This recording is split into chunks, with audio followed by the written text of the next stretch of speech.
Morning, happy Sabbath. Today's scripture reading is from Matthew chapter 20, verses 12 and 13. These who were hired last were only 1 hour. They said, and you have made them equal to us, and who have borne the burden of the work in the heat of the day. But he answered one of them, I am not being unfair to you, friend. Didn't you agree to work for a denarius?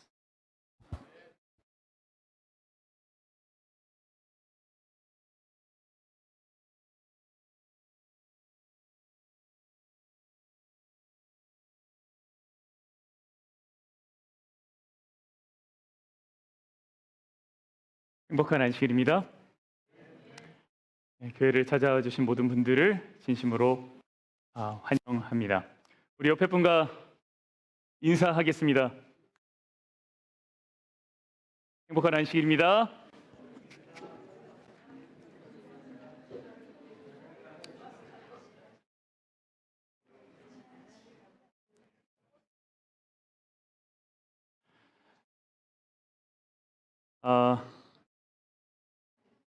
아까 잠깐 말씀을 나누었듯이 교회에 많은 가족들이 여행 중에 있습니다. 그리고 지금도 질병의 고통 속에 있으신 가족들도 있습니다. 우리 분들을 위해서 계속 기도해 주시기를 바랍니다. 특별히 기도의 제목은 이제 학기가 시작이 되었고 곧 됩니다. 그래서 이제 다시 학교로 돌아간 우리 친구도 있고 처음으로 집을 떠난 친구도 있습니다.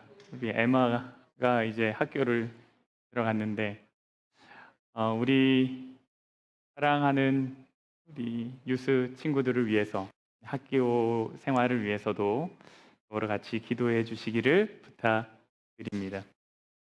그리고 학생뿐만 아니라 학생을 가르치시는 분도 계신데요. 이 모든 일이 순조롭기를, 그리고 어려울 때마다 하늘의 도움이 있기를 기도하고 있습니다. 우리 잠깐 기도하겠습니다. 사랑의 아버지 하나님, 이제 말씀을 엽니다. 말씀 가운데 계신 하나님 만나게 하여 주시고 우리가 그 말씀을 우리 삶에 실현해 나갈 수 있도록 힘을 주시옵소서. 예수님 이름으로 기도합니다. 제가 아이를 키우면서, 제가 아들이 4명이 있는데 아들을 키우면서 가장 어려운 문제 중 하나는 공평에 관한 문제입니다. 부모는 공평하게 해준다고 하지만 때로 실수하고요. 또 어떤 때는 아이들이 말도 안 되는 억지를 부리는 경우도 있습니다. 그러다가 이제 둘이 이렇게 다투기라도 하면 아주 곤란하죠. 여러분 어떻게 공평할 수 있을까요?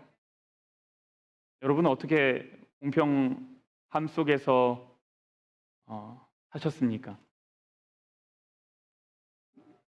그 두 사람이 한 조각의 케이크를 나눠 먹어야 한다는 가정을 한번 해보려고 합니다.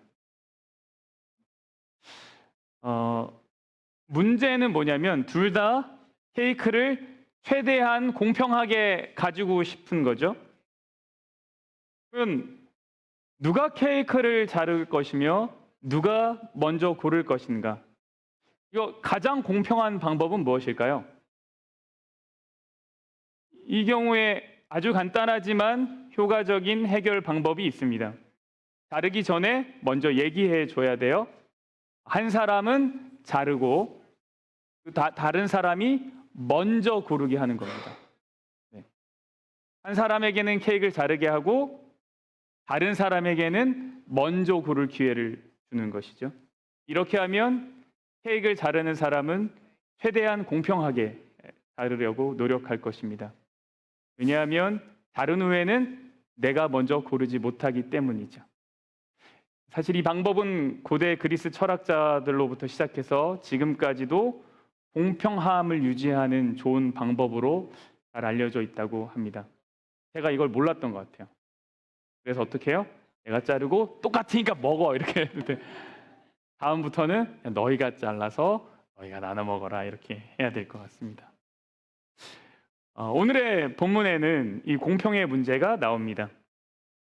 어떤 집주인이요, 하루 일을 할 일꾼들을 고용하기 위해 아주 이른 아침에 장터로 나갑니다. 그 시간은 아마 6시 정도 되었을 것 같아요. 그는 일할 사람을 찾아 하루 일당으로 한 데나리온을 주기로 약속을 하고 그들을 자신의 포도원으로 보냈습니다. 그리고 나서 집주인은 오전 9시쯤에 다시 나가서 또 일할 일꾼들을 찾아봅니다. 그렇게 같은 방식으로 12시에도 나가고요, 오후 3시에도 나갑니다. 그리고 마지막 한 오후 5시쯤에도 또 다시 나가서 아직 일거리를 찾고 있는, 일자리를 찾고 있는 사람들을 발견하고 그들도 자신의 포도원에 일하도록 보냅니다. 저녁이 되자 집주인은 청지기, 자신의 집에 재정을 관리하는 청지기를 불러서 그날의 품삯을 일꾼들에게 주라고 이야기합니다. 그런데 나중에 온 일꾼들부터 시작하여 먼저 온 일꾼들에게까지 모두 똑같이 한 데나리온을 줍니다. 이때 처음 온 일꾼들은 사실 자신들이 더 많이 받을 것이라고 기대를 했는데 동일하게 한 데나리온을 받게 되죠. 이에 그 일꾼들, 먼저 와서 일했던 일꾼들이 주인한테 불평을 합니다. 나는 더 오래 일했는데 왜 나보다 적게 일한 사람과 똑같이 받아야 합니까? 그러자 주인이 뭐라 그러냐면 이것은 불의가 아니라, 다시 말하면 불공평이 아니라 의로운 행동이다, 공평한 행동이다라고 이야기합니다. 그리고 이 이야기는 하늘나라에 대한 이야기라고 했습니다. 여러분, 오늘 이야기는 도대체 공평이 무엇이냐, 공정한 게 무엇이냐라고 우리에게 묻게 해줍니다. 왜냐하면 이 포도원 주인의 행동이 일반적이지 않죠. 이상하지 않습니까? 1시간 일한 사람과 12시간을 일한 사람이 똑같은 금액을 받는다는 것은 이상하죠. 이것이 뭐래요? 천국이래요. 이것이 하늘나라래요. 여러분은 이런 하늘나라를 가시고 싶으십니까? 이거 공산주의 아니에요? 일을 다르게 했으면 다르게 받아야죠. 만약에 이런 것이 하늘나라면 누가 일찍 와서 일하고 싶겠습니까? 근데 이 비유를 살펴보기 전에 우리가 한 가지 짚고 넘어가야 될 부분은 천국은 포도원이 아닙니다. 그럼 천국은 뭐죠? 이 비유에서 포도원 주인입니다. 볼까요? 벌써 다 지나갔네요. 천국은 마치 뭐와 같대요? 집 주인과 같다. 그러니까 천국은 포도원이 아니라 하늘나라는 누구래요? 집 주인이다. 집 주인이다. 그러니까 집 주인의 품성과 집 주인이 한 이 행동이 하늘나라에 관한 이야기다라고 말해주는 겁니다. 그러므로 우리가 이 비유를 이해할 때는, 이 이야기를 이해할 때 주의할 것은 포도원 품꾼이 받게 되는 동일한 보상에만 초점이 맞추어져서는 안 된다는 거예요. 하늘나라는 다 똑같이 받는 거야. 이것이 이 이야기의 핵심이 아니라는 거죠. 천국은 포도원 주인과 같다고 했으니 상식적이지 않은 포도원 주인에 대해서 살펴볼 필요가 있습니다. 왜 포도원 주인은 상식적이지 않을까? 다시 말해서 왜 천국은 상식적이지 않을까? 여러분, 우리는 은혜 받기를 좋아합니다. 그렇죠? 여러분 은혜 받으시고 싶으십니까? 아닙니까? 은혜 받고 싶죠? 은혜 받기 싫어하는 사람이 어디 있겠어요? 그래서 우리는 은혜를 받기 위해서 12시간 일한 자가 되고 싶어요? 1시간 일한 자가 되고 싶어요? 1시간 일한 자가 되고 싶어요. 1시간 일한 자. 일찍부터 예수님 믿어서 헌신하고 고생하고 내가 누리고 싶은 것 안 누리고 살기보다는 내 마음대로 살다가 죽기 바로 전에 딱 믿고 고백하고 하늘 가면 이건 정말 은혜로운, 이것처럼 은혜로운 게 없다. 여러분 12시간 일한 자가 되고 싶으세요? 아니면 1시간 일한 자가 되고 싶으세요? 1시간 누가 대답해? 1시간. 솔직한 대답 감사합니다. 하나님은 그런 대답 기뻐하실 거예요. 여러분, 이 1시간 일하는 사람만 기가 막힌 은혜를 누린 겁니까? 그러면 12시간 일한 사람은 기가 막힌 은혜를 누린 게 아닙니까? 12시간 일한 사람에게 정말 천국은 아름답고 공평한 곳이 될 수 있습니까?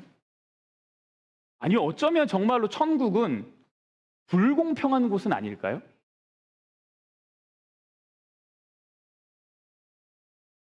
이 부분에 대한 자세한 이해 없이 우리가 하늘나라를 이해하려고 한다면 우리가 기대하고 바라보는 하늘나라는 반쪽짜리 하늘나라일 겁니다.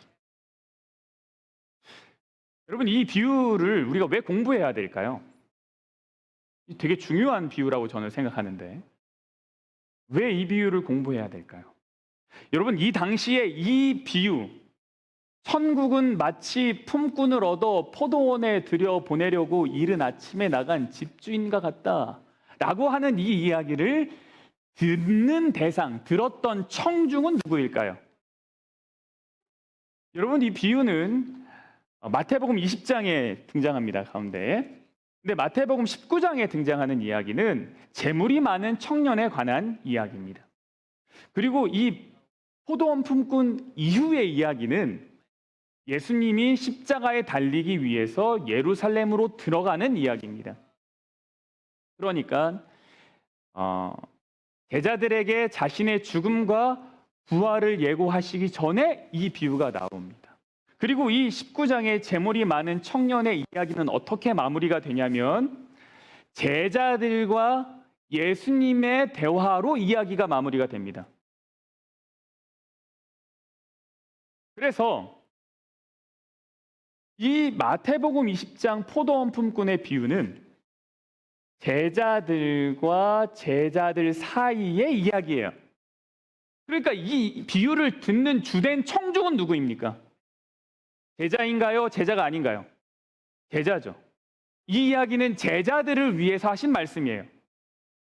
물론 예수님 주변에 많은 사람들이 따라다녔기 때문에 제자가 아닌 사람도 있었겠지만 주된 청중은 제자들이다. 다시 말하면 일찍이 부름받아 포도원에서 일하고 있는 사람들을 위한 이야기예요.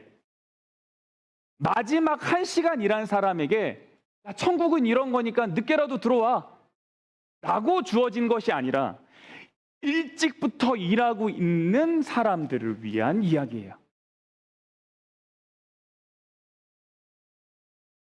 그러니까 우리랑 더 가까운 이야기예요. 오랜 신앙을 하신 여러분들의 이야기예요. 그러니까 질문이 생길 수밖에 없죠. 여러분, 여기에 나타난 이 천국이라는 것은 먼저 믿는 사람에게 매력적인 곳인가요? 매력적이지 않은 곳인가요? 여러분은 일찍이 예수님 믿으신 거 잘하신 것 같아요?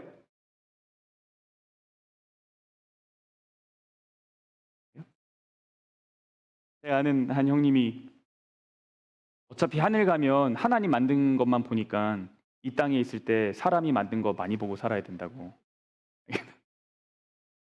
그런 거 아닐까요? 도대체 이 비유가 지금 예수님을 믿는다고 말하는 오늘날 우리에겐 어떤 의미가 있을까요? 저 포도원 품꾼이 누구인지 좀 살펴보겠습니다. 포도원 품꾼은 누구입니까? 포도원 주인이 천국이라고 했으니까 다시 말해서 포도원 주인은 하나님의 그 캐릭터, 품성을 드러내는 역할이죠. 그럼 품꾼은 오늘날 누구이죠? 우리죠. 우리가 품꾼입니다. 품꾼. 여러분, 품꾼이 노예인가요? 아니요, 노예는 아닙니다. 품꾼이 노예는 아니에요. 그러나 과거에 품꾼이라고 하는 사람은 사회 구조에서 이 이스라엘의 사회 구조에서 가장 하층을 차지하는 사람들입니다. 어쩌면 극소수 부유층의 재산 목록에 포함되어 있는 주인의 은혜를 매일매일 입고 살아가는 그 집의 노예보다 비록 자유인이지만 품꾼으로 사는 이 사람이 더 어려울지 몰라요. 왜냐하면 노예는 그래도 꼬박꼬박 누가 밥을 줘요? 주인이 밥을 줘요. 주인이 밥을. 품꾼은 일을 못 구하면 어떻게 돼요? 굶어요. 이 품꾼이 무엇 하려 하는가 하면 포도밭으로 일을 하러 갑니다. 여러분, 포도는 밀과 함께 이스라엘을 대표하는 작물이에요. 밀은 곡식의 대표이고 포도는 과일의 대표라고 하면 될 것 같아요. 이스라엘의 주요 음식이죠. 밀과 포도입니다. 그래서 어쩌면 이 청중들 가운데 상당수는 아침에 밀빵과 포도즙을 먹고 왔을지도 몰라요. 그리고 그 가운데는 실제로 포도를 수확하는 그 시기에 갑작스럽게 일꾼이 필요하다는 그 소식에 실제로 포도원에 나가 일했던 경험이 있는 사람도 있을 거예요. 산업혁명이 이루어지기 전까지 고대 사회는 중간계층, 소위 말하면 중산층이 적었습니다. 극소수의 부유층과 그리고 극다수의 빈곤층으로 이제 사회가 구성되어 있었어요. 그리고 빈곤층에게는 그날 하루의 식사를 해결하는 것이 매우 중요한 문제였습니다. 많은 사람이 정규직으로 채용되어서 꾸준히 일을 하기보다는 하루 일해서 하루 먹고 사는 사람들이 많았다는 거예요. 그래서 예수님이 말씀하셨던 너희는 무엇을 먹을까, 무엇을 마실까, 무엇을 입을까 염려하지 말라라고 하는 이야기는 그 사람들에게는 정말 실제적인 내용이었어요. 단순히 너 고민하지 마가 아니라 진짜 그 일이 내게 이루어졌으면 좋겠다. 그래서 가장 위대한 기도라고 하는 예수님의 기도문인 주기도문에도 뭐가 들어가 있습니까? 오늘날 우리에게 일용할 양식을 주옵시고. 이 기도는 무시할 수 없는 당시 사람들에게는 꼭 필요한 기도였습니다. 이것은 하루의 도움을 하나님께 바라는 기도죠. 여러분은 일용할 양식을 위해서 기도하며 사십니까? 일용할 양식이요. 오늘 내가 먹고 살 음식을 위해서 기도하십니까? 오늘날 우리에게 이 기도가 얼마나 간절한지는 잘 모르겠습니다. 왜요? 집에 가면 냉장고가 몇 대가 있으십니까?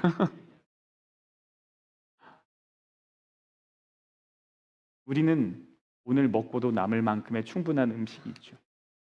그러나 그때 당시 사람들한테는 정말 이 하루 음식을 구하는 것이 기도 제목, 간절한 기도 제목이었습니다. 이렇게 간절한 사람들이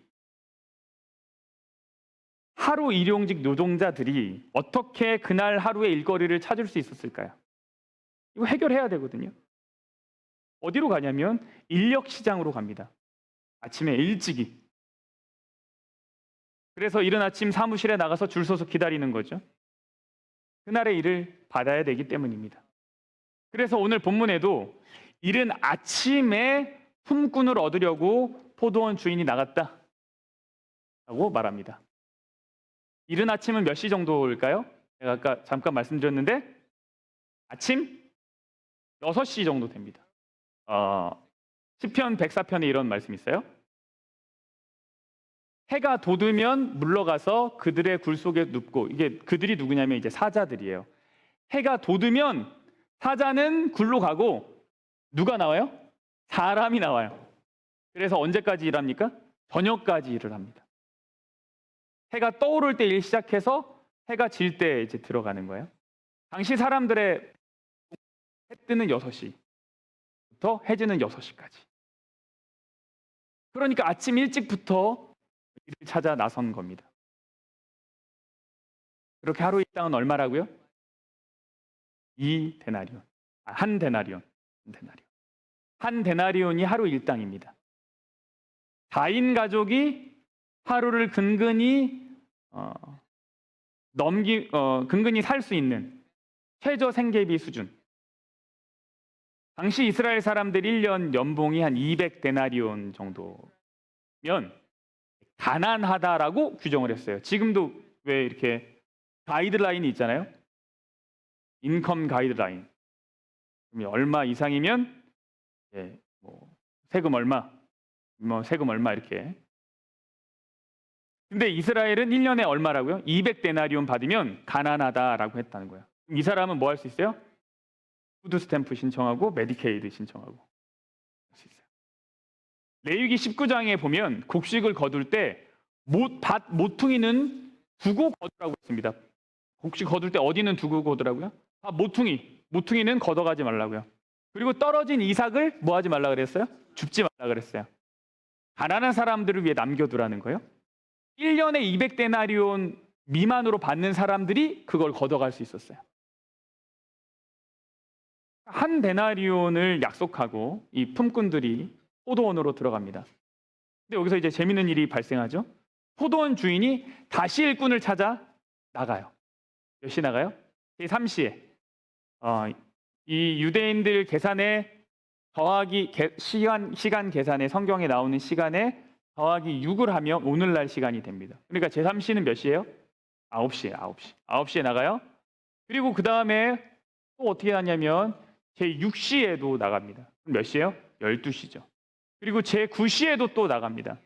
몇 시예요? 3시입니다. 그리고 마지막으로 제11시에도 나갑니다. 오후 5시.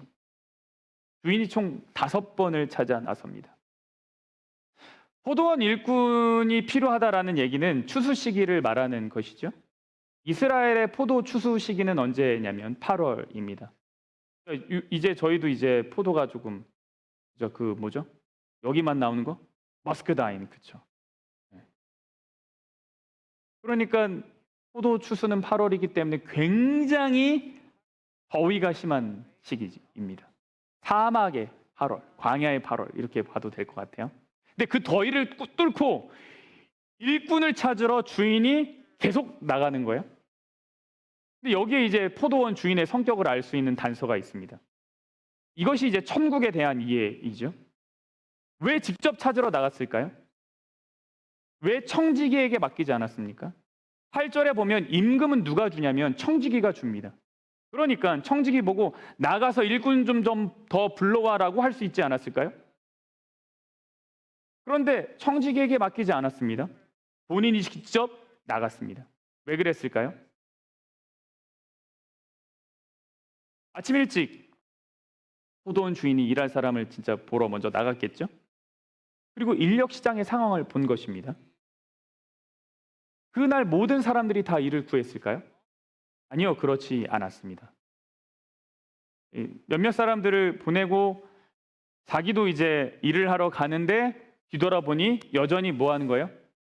일을 구하지 못한 사람들이 있는 거죠. 그 당시에도 실직이라는 문제가 있었답니다.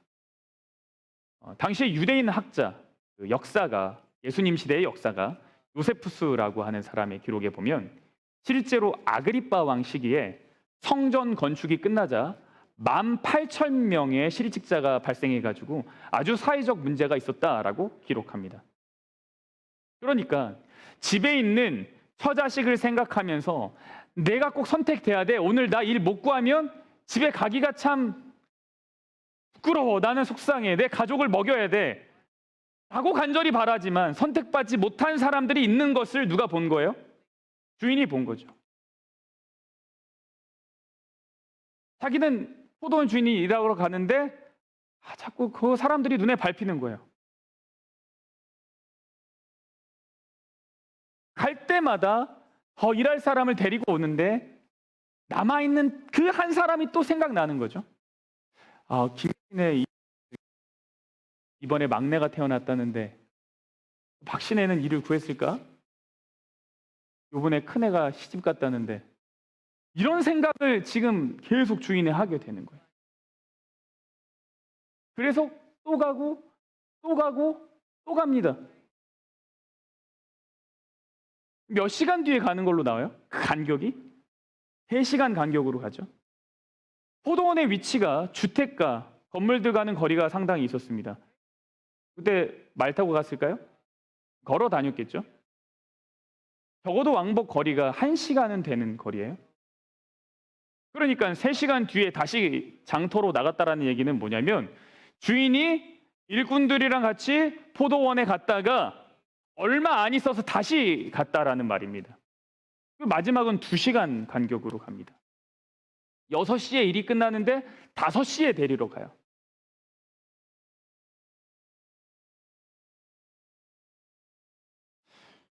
처음에는 좋은 사람 쓰고 싶었겠죠.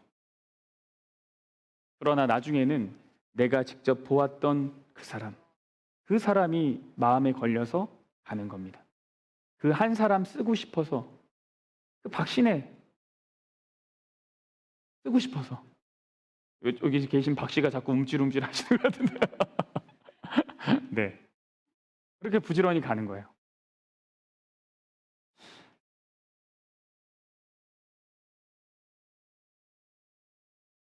제11시에도 나가보니 서 있는 사람들이 또 있는지라 이르되 너희는 어찌하여 종일토록 놀고 여기 서 있느냐 이르되 우리를 품꾼으로 쓰는 이가 없음이니이다. 여러분 오늘 그 오후에 이 오후 5시까지 인력 시장을 어슬렁거리는 사람들은 어떤 사람이겠습니까? 오늘 공쳤다 그냥 집에 가자 하고 간 사람은 아니죠. 남은 사람이죠. 일을 하지 않으면 안 되는 사람이죠. 그 사정이 있는 사람이죠. 오늘 하루의 일당이 간절한 사람이죠. 그날의 밥값을 어떻게 해서든지 벌어야지만 되는 사람이죠. 모르긴 몰라도 아마 남아있는 그 사람이 신체적으로 아주 건강하고 유능해 보이진 않았을 겁니다. 그럼 일찍부터 일을 했겠죠. 그러니 뭔가 결함이 있거나 혹은 능력이 안 돼서 일을 하지 못한 사람일 것입니다. 여러분 포도원 주인은 어떤 사람인가요? 이러한 사람을 그냥 두지 아니하고 찾아온 이 포도원 주인 말이죠. 여러분 포도원 주인은 아주 국률이 많은 사람입니다. 사랑이 많은 사람이에요. 직접 찾아가서 보고 또 보는 사람입니다. 여러분 주인은 적당히 잘 사는 사람이 아니에요. 여러분 집에 여러분의 재산을 관리해주는 형제기가 있습니까? 그 정도면 진짜 부자죠.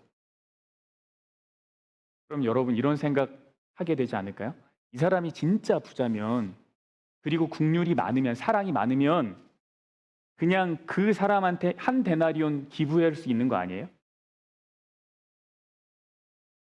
그렇죠. 정말 사랑이 많은 사람이에요, 주인이. 그럼 한 데나리온 주고 그냥 모여있는 사람 다 줘도 되죠.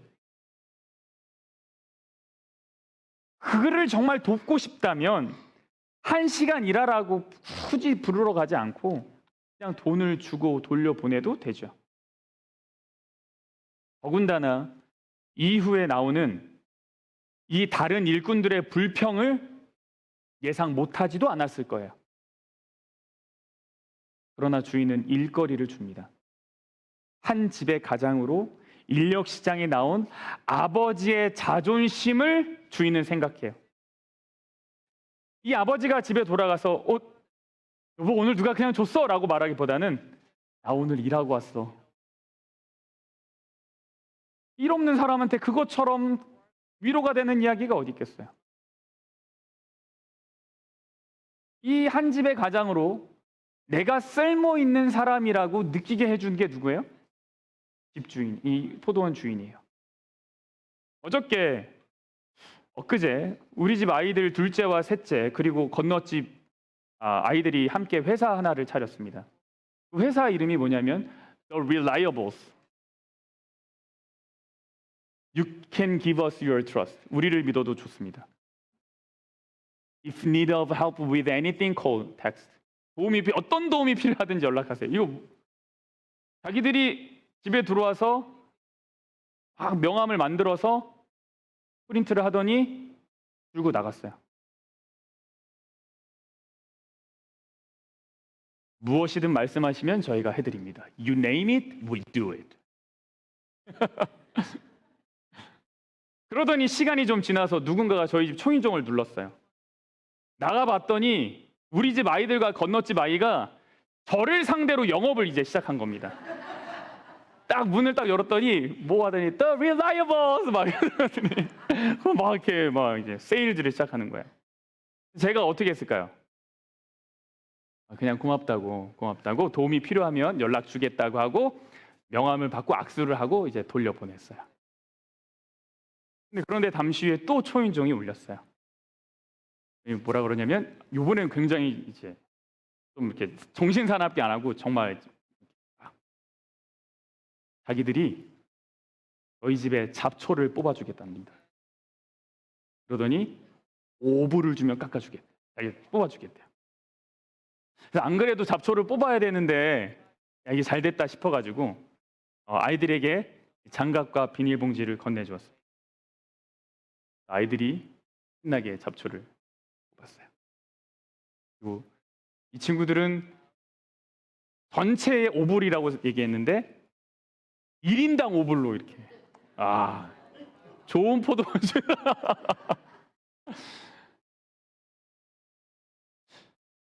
이 친구들이 너무 행복했어요.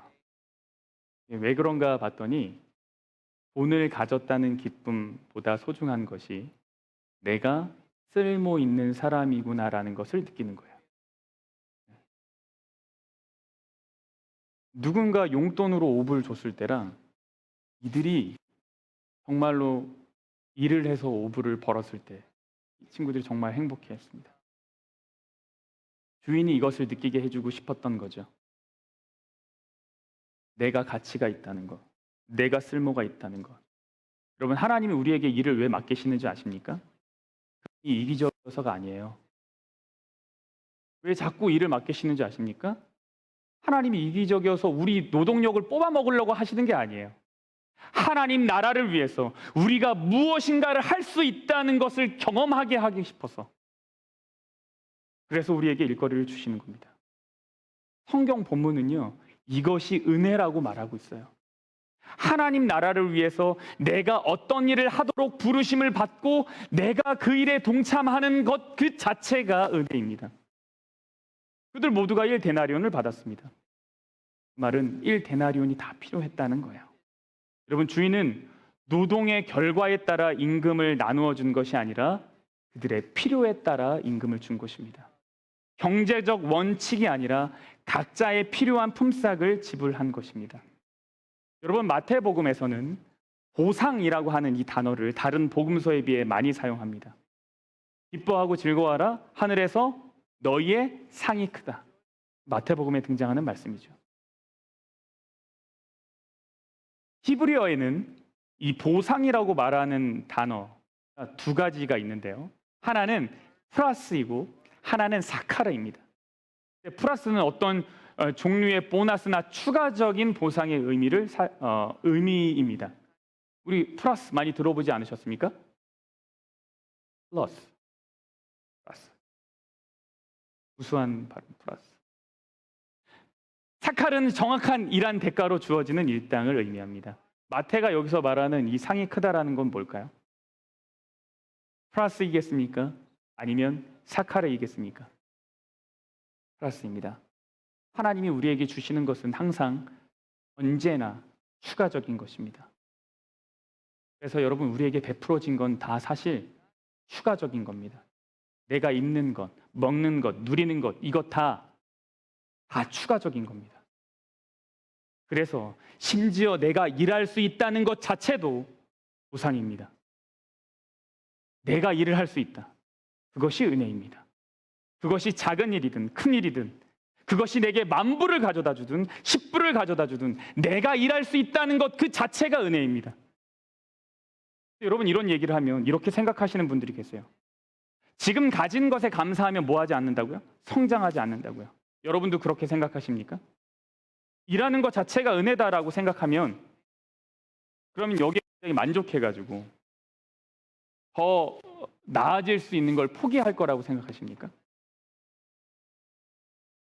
이런 거죠. 사람은 갈급해야 성장한다. 욕심이 있어야 성장한다. 그래서 일하는 것 자체가 감사다. 이렇게 이야기하면 나아지고 성장하는 것이 불가능하다고 혹시 생각하십니까? 이 비유의 끝은 질문으로 끝납니다. 이렇게요. 내 것을 가지고 내 뜻대로 할 것이 아니냐? 내가 선함으로 너가 악하게 보느냐? 이 질문에 가진 뜻이 뭘까요? 이 질문의 뜻은 결국 이런 것입니다. 너는 내가 이렇게 하는 것이 마음에 안 드냐? 그렇죠? 이 질문은 이런 거예요. 내가 이런 주인인데도 내일 너 다시 일하러 올 거냐? 이 질문이죠. 너 내일도 다시 일하러 올 거야?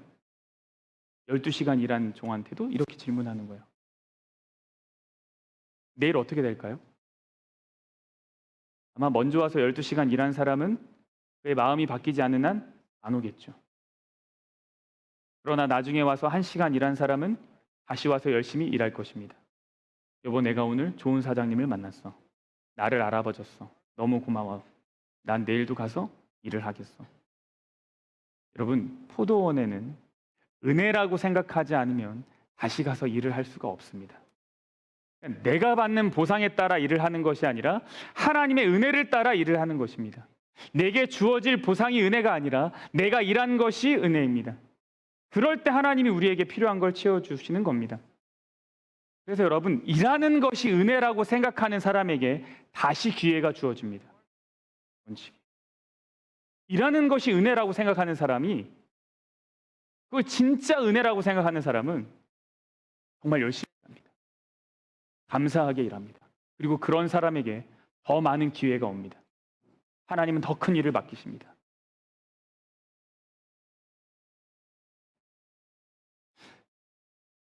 이 비유가 질문으로 끝나는 데는 몇 가지 의미가 있습니다. 이 질문을 왜 했냐면 이 12절에 등장하는 이 불평 때문인데요. 나중 온 이 사람들은 1시간밖에 일하지 아니하였거늘 그들을 종일 수고하며 더위를 견딘 우리와 같게 하였나이다.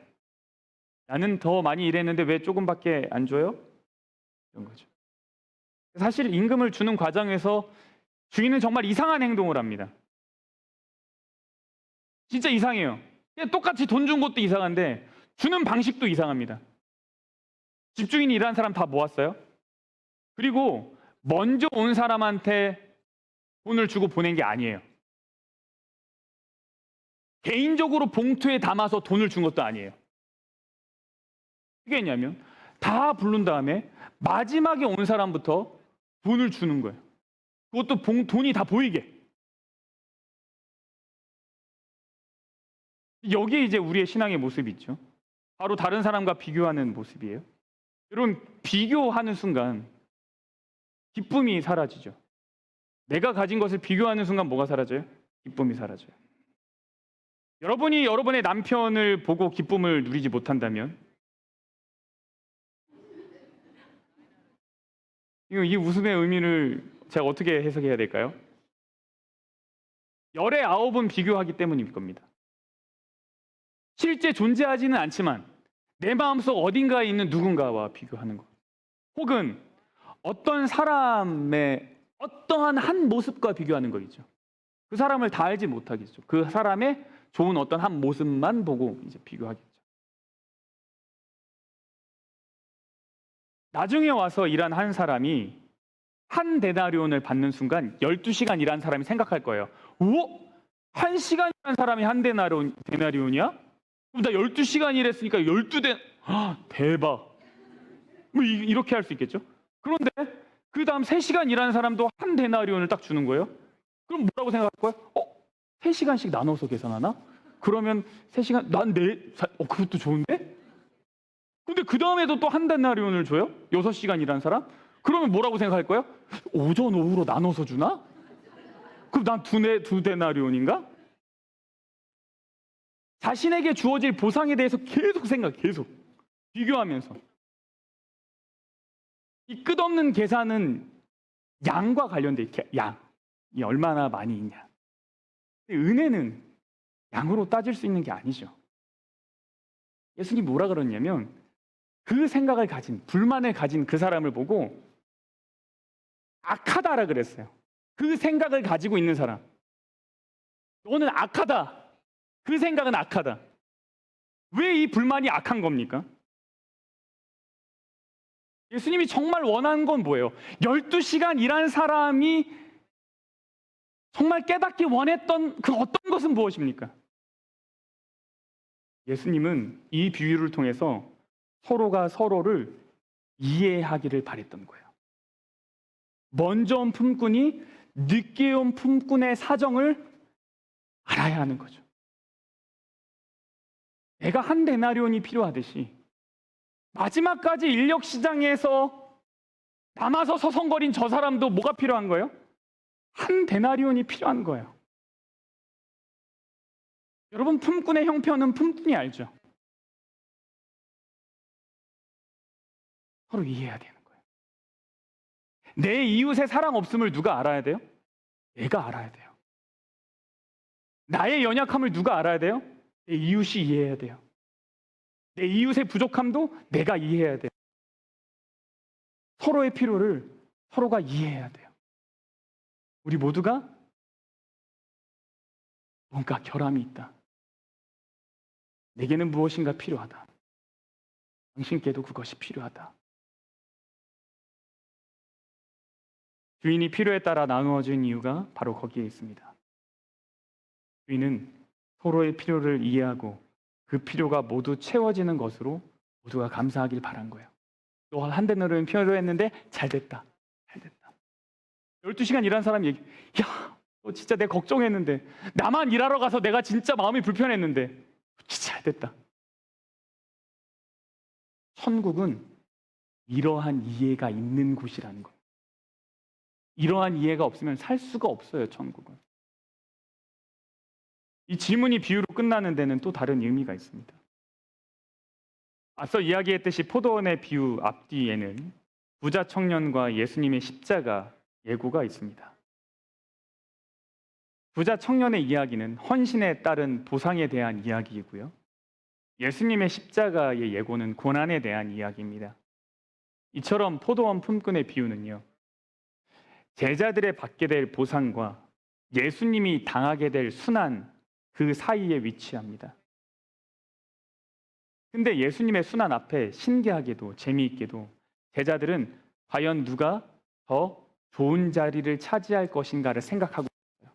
예수님이 예루살렘에 들어갈 때 그들 머릿속에는 보상에 대한 생각이 있었어요. 그래서 제자들은 예수님의 예루살렘 입성이 곧 보상이다. 그러나 예수님의 예루살렘 입성은 뭐예요? 승리의 입성이 아니라 고난의 입성이죠. 그분은 십자가를 지실 것이죠. 진정한 보상은 그 고난이 끝난 후에 주어지는 것입니다. 여러분, 12시간 일한 품꾼들인 제자들에게 던져진 질문은 그래서 이런 질문입니다. 너 가장 먼저 나와서 나와 함께 고난과 수고를 겪을 마음의 준비가 되어 있냐? 이거예요. 이게 누구한테 주어진 질문이라고요? 우리들에게.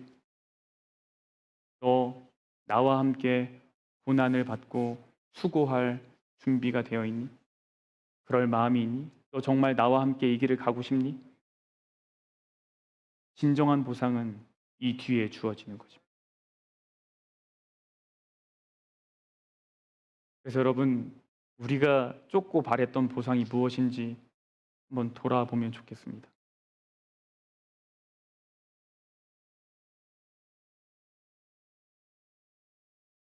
내가 기대했던 것이 주어지지 않았을 때 나는 얼마나 쉽게 좌절을 했는지, 다른 사람이 누리고 있는 것과 비교했을 때 나는 얼마나 초라하다고 스스로 생각했는지 돌아보게 됩니다.